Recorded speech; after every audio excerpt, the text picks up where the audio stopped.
இந்த சோறு வந்து எப்போவுமே 80% வெந்திருந்தால் போதும். பன்னீர் நல்லா பொரிஞ்சிட்டு ஓவர் குக் ஆகக்கூடாது. வெஜிடபிள் நல்லா கலந்து விட்டுக்கோங்க. பாருங்க எவ்வளோ நல்ல உதிரியாக சூப்பராக வந்திருக்கு. டேஸ்ட் கூட சூப்பராக இருக்குங்க. எல்லாருக்கும் வணக்கம். நாங்கள் இந்த வீடியோவில் பார்க்க போகிறது பன்னீர் ஃப்ரைட் ரைஸ் எப்படி செய்யணும் தான் பார்க்க போகிறோம். ரொம்ப இலகுவா சுவையாக எப்படி செய்யணுன்னு பார்க்கலாம் வாங்க. இப்போ வந்து இந்த பன்னீர் ஃப்ரைட் ரைஸ் செய்கிறதுக்கு 250 கிராம் பாசுமதி ரைஸ் எடுத்துருக்கிறேன். இப்போ இதை வந்து நம்ம நல்லா வாஷ் பண்ணிவிட்டு குளிர் தண்ணியிலேயே வச்சு அப்படியே வேக வைக்க போகிறோம். இல்லைன்னு சொன்னால் நீங்கள் என்னென்னு சொன்னால் இதை வந்து ஒரு 15 to 20 நிமிஷம் ஊற வச்சுட்டு தண்ணியை கொதிக்க வச்சு நீங்கள் இந்த ரைஸை போடலாம். இது வந்து நான் வந்து குளிர் தண்ணியில் போடுறபடினால அது ஊறி அதுக்கேற்ற டைமுக்கு வந்து அது வந்து வெந்து வரைக்கும் கணக்காக இருக்கும். அதனால நான் வந்து குளிர் தண்ணியிலேயே வேக வைக்க போகிறேன். இப்போ இதை வந்து வாஷ் பண்ணி எடுத்து வந்துடலாம். இப்போ கழுவின ரைஸை தண்ணி விட்டுட்டு இந்த மாதிரி அடுப்பில் வச்சுருங்க. வச்சுட்டு இப்போ இதுக்கு வந்து உப்பு போட்டுடலாம்.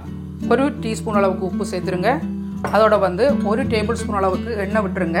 ஏன்னு சொன்னால் இந்த அரிசி வந்து ஒன்றோட ஒன்று வெந்து வரைக்கும் ஒட்டக்கூடாது.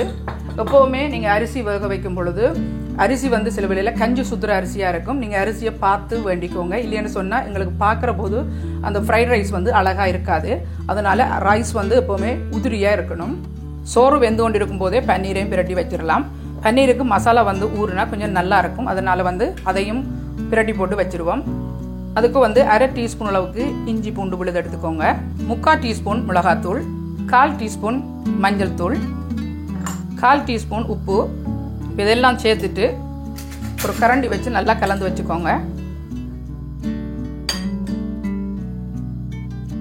இப்போ பாருங்க ரைஸ் போட்டு அதாவது குளிர் தண்ணியில் போட்டு 15 நிமிஷத்துலேயே ரைஸ் வெந்துட்டு இந்த சோறு வந்து எப்போவுமே 80% வெந்திருந்தால் போதும். இப்போ இதை வந்து வடிகட்டி எடுத்துடலாம். இப்போ பாருங்கள் தண்ணியை ஃபுல்லாக வடிகட்டியாச்சு. வடிகட்டிட்டு இப்போ வந்து நல்லா குறைஞ்ச நெருப்பில் அதாவது நல்லா ஒட்டை குறைச்சிட்டு மூடி போட்டுட்டு ஒரு 5 நிமிஷம் அப்படியே விட்டுருங்க.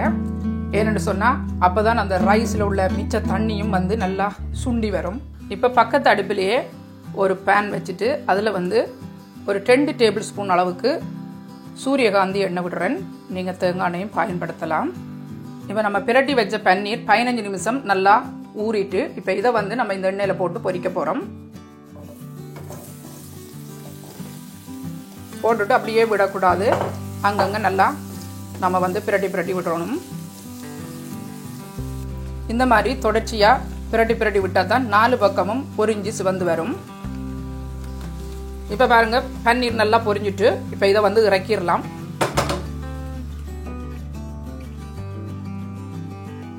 இப்போ ரைஸ் உவிய விட்டு 5 நிமிஷத்துக்கு மேலேயாச்சு. இப்போ மூடியை திறந்துட்டு கரண்டியால் ஒரு விஷயம் நல்லா கலந்து விட்டுக்கோங்க. என்னென்னு சொன்னால் இந்த ரைஸ் வந்து ஒன்றோட ஒன்று ஒட்டாமல் உதிரியாக இருக்க. இப்போ இப்படியே வந்து சட்டி திறந்தபடியே இருக்கட்டும். அப்போ தான் ரைஸ் வந்து விரைக்கும். இப்போ ஃப்ரைட் ரைஸ் செய்கிறதுக்கு சட்டி வந்து இந்த மாதிரி கொஞ்சம் அகலமான சட்டியாக இருக்கட்டும்.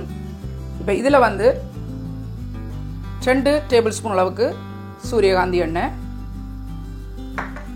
அதோட கூட ஒரு 10 கிராம் அளவுக்கு பட்டர் சேர்த்து செய்தால் நல்லாயிருக்கும். டேஸ்ட்டு அந்த ரைஸில் இறங்கிக்கு நல்லாயிருக்கும். இப்போ வந்து இதில் 1 இஞ்சி அளவுக்கு இஞ்சி துண்டு அதை வந்து இந்த மாதிரி மெல்லிசாக நறுக்கி போட்டுக்கோங்க. ஒரு 4 பூண்டு.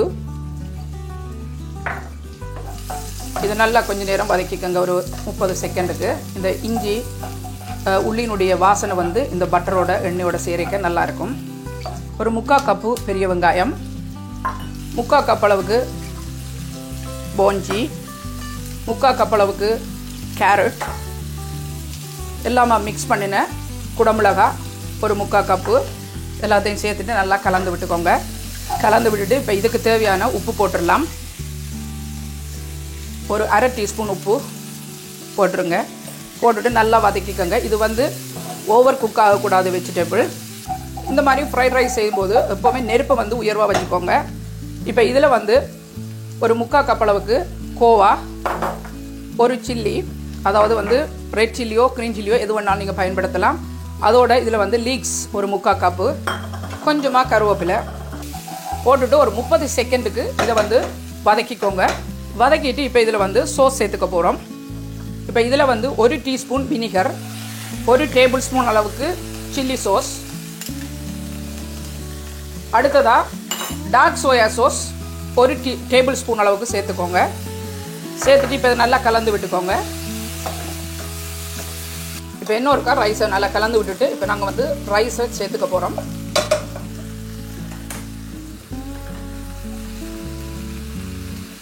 பாருங்கள் இவ்வளவு உதிரியாக இருக்குது ரைஸ். இந்த மாதிரி தான் இருக்கணும்.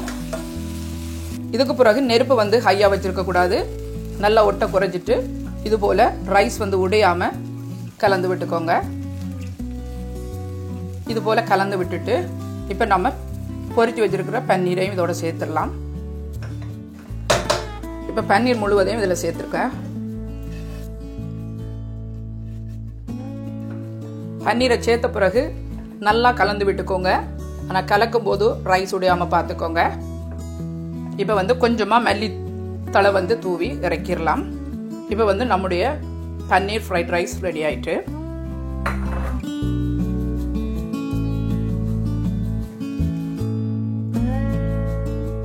பாருங்க எவ்வளவு நல்ல உதிரியா சூப்பராக வந்திருக்கு. டேஸ்ட் கூட சூப்பராக இருக்குங்க.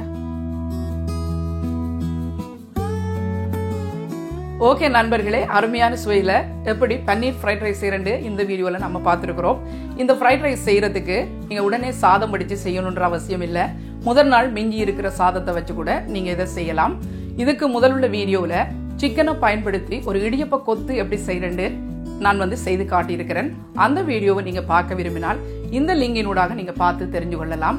இந்த வீடியோ உங்களுக்கு பிடிச்சிருந்தா லைக் பண்ணுங்க, ஷேர் பண்ணுங்க, மறக்காமல் தனுஷ் கிச்சனுக்கு சப்ஸ்கிரைப் பண்ணுங்க. மீண்டும் இது போன்ற இன்னும் ஒரு சமையல் குறிப்புடன் உங்களை சந்திக்கும் வரை உங்களிடமிருந்து விடைபெறுவது தனு. God bless you.